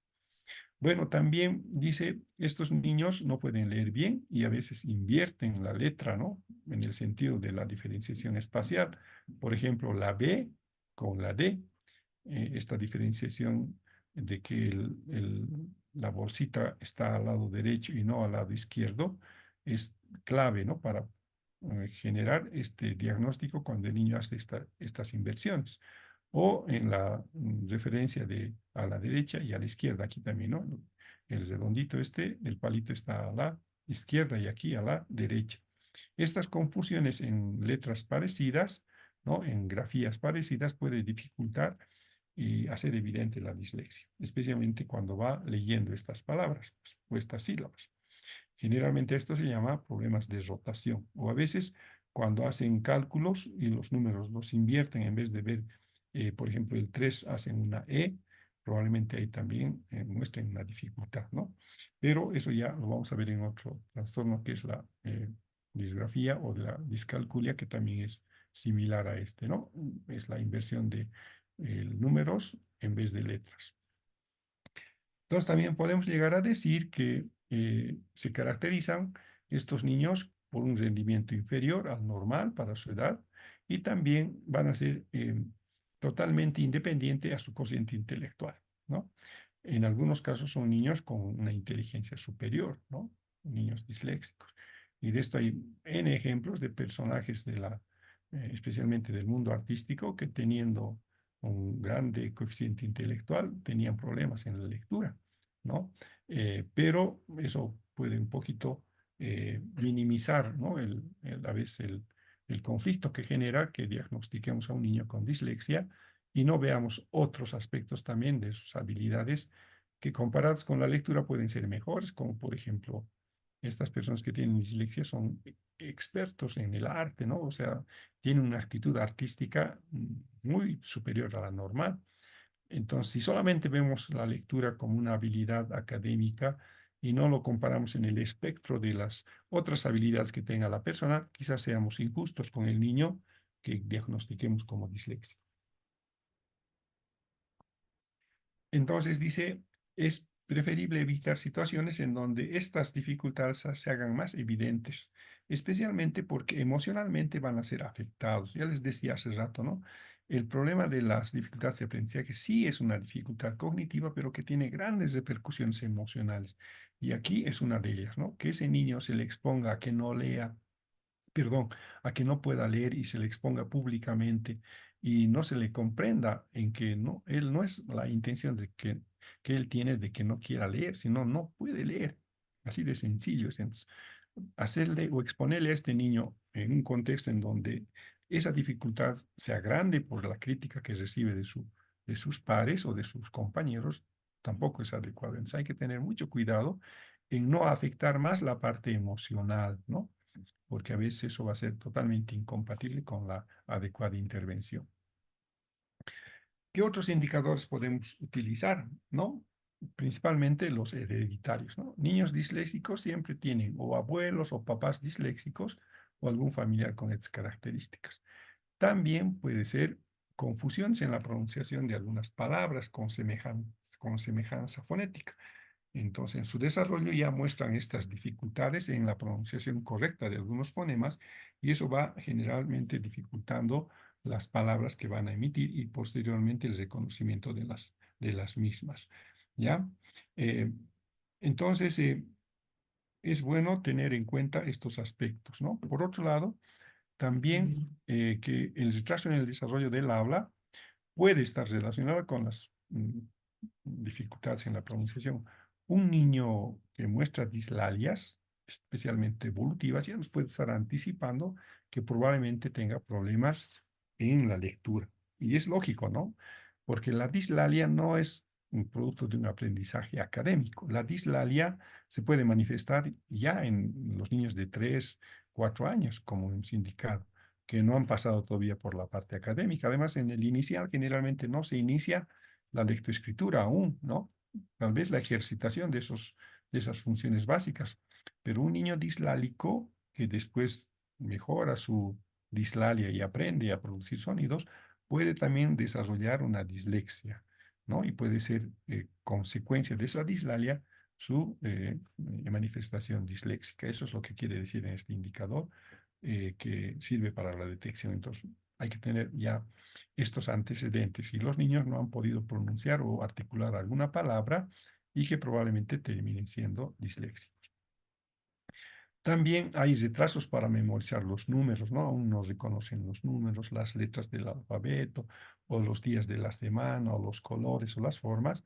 También tienen dificultades en reconocer. Eso también es otro indicador que nos puede dar criterios de detección. Confusión en el vocabulario, especialmente de orientación espacial. Estos niños hace rato mostrábamos el grafiquito de que deben tener la habilidad de saber cuál es su derecha, cuál es su izquierda, cuál es arriba, cuál es su abajo, ¿no? A partir de la línea media del cuerpo y también de lo que es la cintura para arriba y cintura para abajo, que son las referencias espaciales en el cuerpo. Estos niños tienen dificultades para tener este tipo de orientación vocacional, especialmente en la confusión del vocabulario. A veces no pueden reconocer cuál es su derecha y cuál es su izquierda, porque miren, no es tan simple el reconocimiento de esta orientación espacial en tu cuerpo y en el cuerpo del otro, porque cuando estás frente a un compañero, la derecha tuya es la izquierda de él.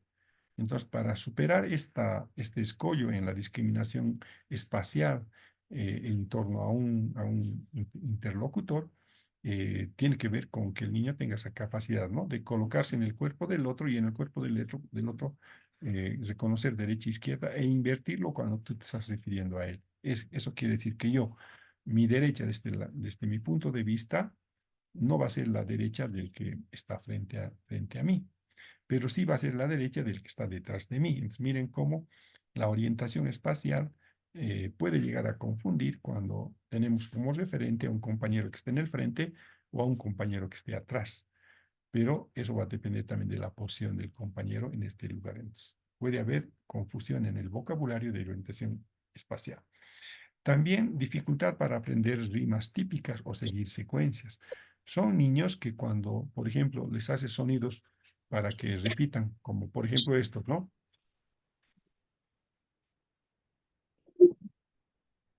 Estos sonidos unos sonidos de aplausos con cierta secuencia, ellos no pueden realizar el ejercicio, ¿no? Entonces, las dificultades en estas rimas típicas pueden ya advertirnos que pueden tener problemas disléxicos estos niños, ¿no? También otros indicadores pueden ser dificultad para seguir instrucciones y aprender rutinas. Generalmente, y a veces esas mismas rutinas pueden estar en en su propio cuerpo, ¿no? No tienen hábitos, no tienen rutinas que, por ejemplo, al vestirse y al desvestirse, o al abotonar o al abrochar o subir su cremallera, no son ordenados en ese sentido, ¿no? No son cuidadosos en estos aspectos de apariencia. A veces también en la correcta posición del lápiz o las posturas inadecuadas para poder escribir. En la anterior clase yo les decía, ¿no? A veces ellos escriben con todo el cuerpo, ¿no? Para hacer la O, hasta con la boca están haciendo la O, moviendo la lengua en forma similar a lo que van a escribir el círculo en el gráfico. Entonces tienen en ese sentido incorrecta posición del lápiz y también manejos no controlados del lápiz o también de las tijeras, por ejemplo, ¿no? Que pueden ser muy frecuentes. Otro criterio que también podemos utilizar es que a ellos muy difícilmente les podemos enseñar la hora, ¿no? O lo que es hoy o lo que es mañana, secuencias temporales, por ejemplo, ¿no? O a veces ya estas dificultades de reconocimiento espacial y temporal pueden ya estar manifestándose en las lecturas alteradas, ¿no? Aquellas que no van a poder permitir leer, omitiendo, sustituyendo letras, inversiones, o a veces van a ver que las letras tienen movimientos para ellos, ¿no? O sea, no son personas que o no perciben de forma estática las letras, sino son muy imaginarios y en su imaginación ellos ven pues volar a las letras en ese sentido, ¿no? No con una referencia espacial exacta, sino los ven de todas formas. Miren, a veces esta habilidad puede ser académicamente no adecuada, pero ellos pueden ver en forma inversa tan fácilmente, ¿no? Los niños disléxicos, cuando ya son mayores, así, tienen una facilidad o una agilidad para leer en sentido contrario a lo que nosotros leemos, ¿no? Generalmente nosotros leemos de izquierda a derecha. Ellos pueden leer haciendo la inversa, ¿no? Cuando ya son mayores y han adquirido el hábito de la lectura, pueden leer en el sentido contrario. A veces habilidades muy raras, ¿no? De que lean en forma inversa o la lectura en espejo que llaman también, tienen esta habilidad, porque estos niños hacen que el No concepto o es de la una letra que están persona sin aprendiendo LDA. tienen más, digamos, habilidades de tipo espacial totalmente alteradas, ¿no? En el sentido común de las letras o de las palabras. Otros indicadores que podemos utilizar, ¿no? Al inicio de la lectura lo hacen en espejo, por eso precisamente, ¿no? Porque el alterar el orden de una palabra, ellos aparentemente están siguiendo esta ley del espejo, ¿no? De ver de forma alterada las letras y por eso pueden omitir uniones, separaciones, omitir letras o hacer de forma incorrecta los giros, Entorno ¿no? Estos niños también, el caso de una investigación que hicieron en alternativo, inglés para detectar alternativo de disléxicos, instrucción. que los niños que escriben el círculo, nosotros generalmente cuando hacemos un círculo lo hacemos en el sentido contrario a las agujas del reloj. Está Estos escrito de niños una a forma veces que lo hacen de no forma hay muchas inversa, ¿no? opciones. Hacen el círculo en el sentido de las agujas del reloj. Entonces ahí podemos ver que son niños que en esta forma rara de escribir un círculo o hacer un círculo ya podemos ver estos giros que están totalmente diferentes de otros, ¿no? Y por eso también muestran dificultades para leer y escribir, que es lo más común.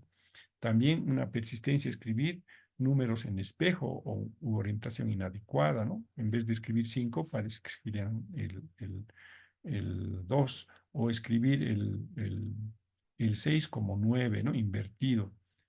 Estos errores se van a ir viendo en su capacidad de escritura, pero también en lo de la lectura, ¿no? Generalmente los niños disléxicos tienen problemas en la comprensión lectora, porque ese es su problema principal, la lectura.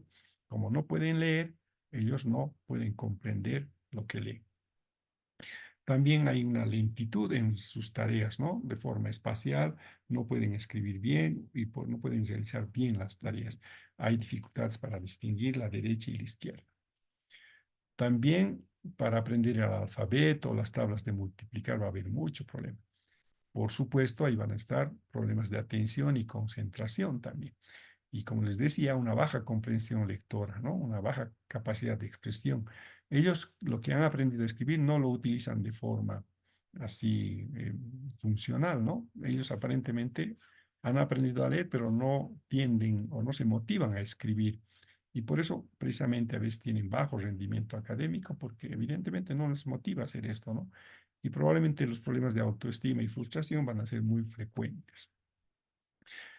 Aquellos que no tienen nociones de lectura, no poseen estas habilidades, tienen problemas para concentración, ¿no? Les falla la memoria inmediata, también tienen problemas en la comprensión de la lectura.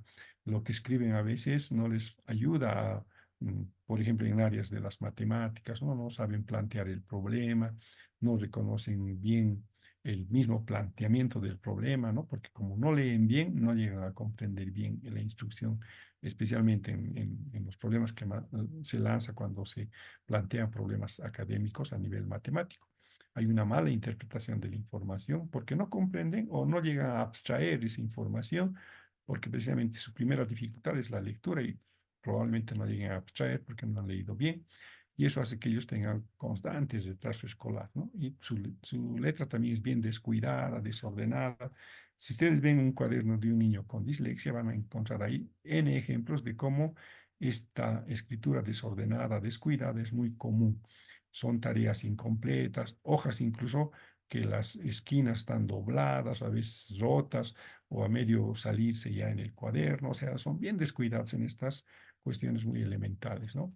A veces hay errores gramaticales consistentes, ¿no? Constantes también, muchas omisiones. Si ustedes leen el cuaderno de niño disléxico, van a encontrar muchas palabras omitidas, confusión en las instrucciones verbales, a veces no pueden ni aprenderse los números telefónicos.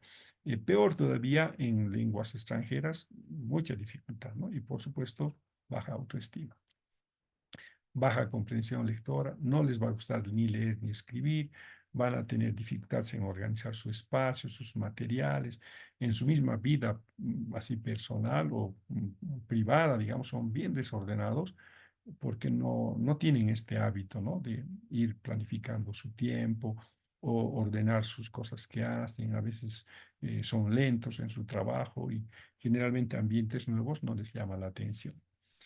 ¿Qué estrategias podemos utilizar con estos niños? Hay que insistir en el sobreaprendizaje. ¿Qué es el sobreaprendizaje? Es insistir en lo que la explicación les pueda dar como recurso para comprender lo que están haciendo. Por ejemplo, ¿no? Cuando comete un error hay que decirle, si ha omitido una letra, hay que decir, mira, te has comido esta letra, a ver, trata de hacerlo bien, volveremos a repetir. Eso es el sobreaprendizaje. Insistir en que lo que está haciendo tiene que tener medidas de autocorrección. También dice aquí volver a aprender la lectoescritura, adecuando ritmo y posibilidades del estudiante. O sea, hacer que el niño tenga esas capacidades de tener una conciencia temporal de lo que hace y darle ritmo a lo que está haciendo, ¿no? Para que él, en esa secuencia rítmica que encuentre, él encuentre un sentido para la escritura con ese ritmo adquirido. También, si bien no se trata de hacer expertos lectores o escritores, a veces hay que hacer que sea agradable la práctica de la lectura. Por ejemplo, ¿no? Hacer textos cortos, ¿no? Y que ellos, más que decodifiquen la palabra, y traten de ver el motivo de la comunicación. Por ejemplo, mandar cartas, ¿no? Por ejemplo, que él mismo escriba saludando a su mamá haciendo las letras, aunque también pueda acompañarse esas letras con dibujos para que ellos no vean que la letra es más importante que un dibujo. Por ejemplo, si quiere expresar un sentimiento a una persona, puede escribir la palabra amor, pero también puede hacer dibujos de corazones o de florcitas que expresen lo mismo, entonces acompañar los dos elementos para que él no se sienta frustrado cuando no va a poder mandar un mensaje acudiendo solamente a las letras, sino también puede hacer los dibujos.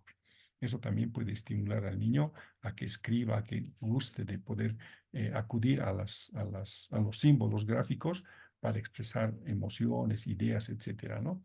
También es bueno que se le haga preguntas a los estudiantes de las lecciones que han entendido y de las instrucciones que se les ha dado, porque muchas veces como ellos no pueden leer, generalmente las instrucciones no lo van a entender. Entonces, si dan tareas o se da tarea a un niño disléxico, hay que estar seguros de que ellos han entendido la instrucción de forma tal que vayan a hacer el ejercicio que les pide, ¿no?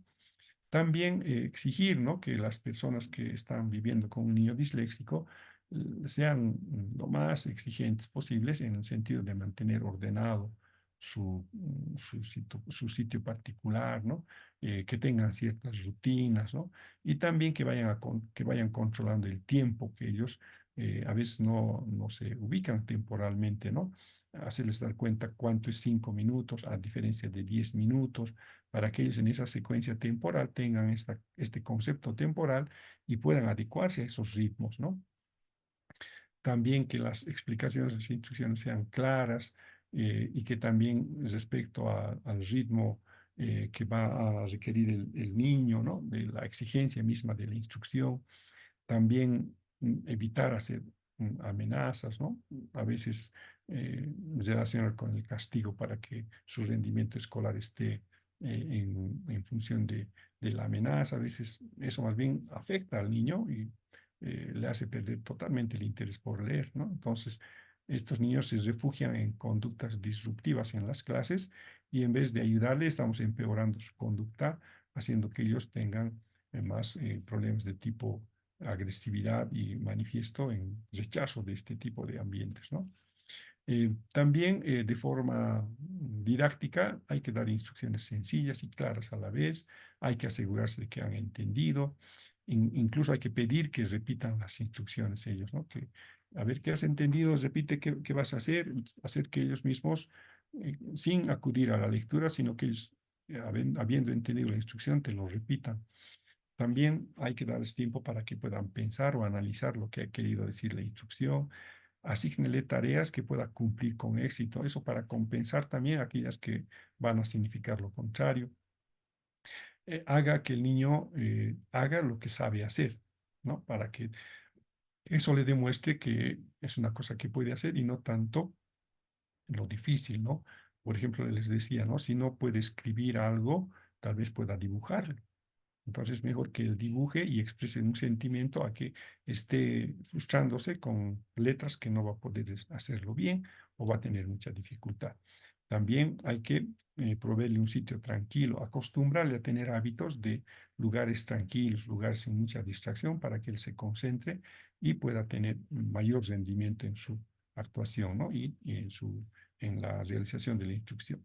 También no hay que exponerlo al niño a situaciones así conflictivas como en el curso, por ejemplo, ¿no? Que pueden ser más lapidarios en esta serie de relaciones. Otro, ¿no? Valore sus esfuerzos, no los compare con los demás. Ahora es muy bueno utilizar computadoras, ¿no? Porque si el problema está tanto en escribir, quizás la computadora puede ser muy útil. Y ahora hay tantos paquetes para mejorar la lectura, mejorar la escritura, que puede ser un interesante recurso el utilizar o acudir a las tecnologías para poder hacer que esto sea más útil, ¿no? Cuando esté escribiendo, por ejemplo, los correctores que tiene ahora el Word pueden ayudarle mucho a que escriba bien y él mismo se dé cuenta y él mismo se dé cuenta de que en qué momento ha cometido un error para que él mismo lo corrija, se vaya autorreforzando su habilidad. También ayúdele a planificar tareas, ¿no? También ayude a construir grupos en que ellos mismos se ayuden, ¿no? Para que no solamente sea trabajo de él, sino trabajo del grupo, especialmente en grupos pequeños. Y es recomendable cuando tengan niños disléxicos, no disgregarlos y separarlos, ¿no? Sino formar grupos donde se asignen roles a los compañeros que puedan para que tengan la suficiente paciencia con el niño disléxico y puedan integrarlo a pesar de sus dificultades, ¿no? Pero también es bueno que a veces podamos trabajar en equipo y hacer que los estudiantes tengan, digamos, ¿no? Ayuda con especialistas como los fonoaudiólogos, como los fisioterapeutas, ¿no? Que puedan tener otro tipo de apoyo complementario a estas sus dificultades. Porque recuerden que por ejemplo ellos no construyen noción de espacio y tiempo, y quien nos puede ayudar muy bien son los fisioterapeutas. Entonces aquí, o los logopedas también, ¿no? Que pueden hacer su trabajo ya específico de forma complementaria. Y esto también puede ser que eh, puedan tener tareas diferenciadas, ¿no? También hay que darle permiso para que puedan copiar instrucciones de la pizarra, ¿no? También algunas tareas oralmente puedan, en vez de escritas, puedan oralmente ser explicadas. En el caso de los exámenes, es preferible con ellos, en vez de que escriban o lean, pedirles que nos digan qué han aprendido, por ejemplo, ¿no? Y así, incluso con el mismo grupo de personas que atienden a personas con estas características o tengan niños con estas características, pedir experiencias de otros docentes, ¿no? Buscar siempre ayuda, buscar siempre otras estrategias para que el apoyo sea más complementario.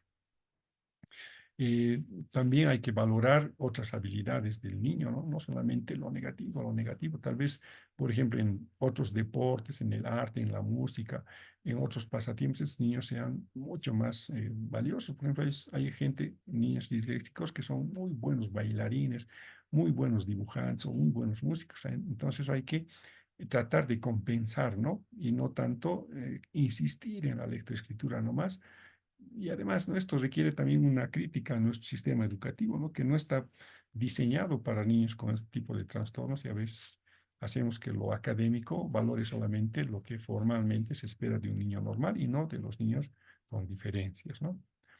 También alguna correspondencia entre grafema y fonema, ¿no? Hacer que la ortografía gradualmente se vaya adquiriendo, también que los significados vayan adquiriendo gradualmente también en la amplitud de su vocabulario. También hay que estimular la memoria a largo plazo y a corto plazo para que ellos tengan mayor vocabulario y mayor posibilidad de comprensión de las instrucciones. También hay que darle algunas estrategias para guardar información en torno a las tareas. También hacer que el niño mismo se vaya organizando en su casa, teniendo rutinas, estableciendo un horario, ¿no? No solamente insistir en que ellos aprendan así mecánicamente, sino dar y reconocer espacios donde ellos se distraigan y tengan espacios de distracción también. Bien, entonces ya estamos casi sobre la horita. Yo espero que no haya corrido muy velozmente, porque, bueno, algunas cosas sí son largas, ¿no? De todas maneras, espero que la próxima terminemos con esta, y voy a tratar de reducir el tiempito en la exposición y también explicar de forma muy general estas dificultades de aprendizaje de forma específica, porque como les decía, van a tener un módulo ya para que las estrategias mismas sean más específicas, ¿no? Aprovecharíamos este minutito para poder tal vez responder alguna pregunta, o tal vez simplemente para despedirnos. ¿Alguna preguntita? Hoy hemos estado pocas personas, ¿no? Conmigo somos 12 participantes y con nuestro apoyo más debemos ser simplemente 11. Bueno, muchas personas no han debido llegar a ingresar. De todas maneras, si no hubiera más preguntitas, yo no quiero quitarse más tiempito. Nos vemos el jueves, ¿ya? Buenas noches y hasta luego. Buenas noches, Licen. Buenas noches, Licen. Gracias. Hasta luego, hasta luego. Hasta luego. Luego, licenciado, buenas noches.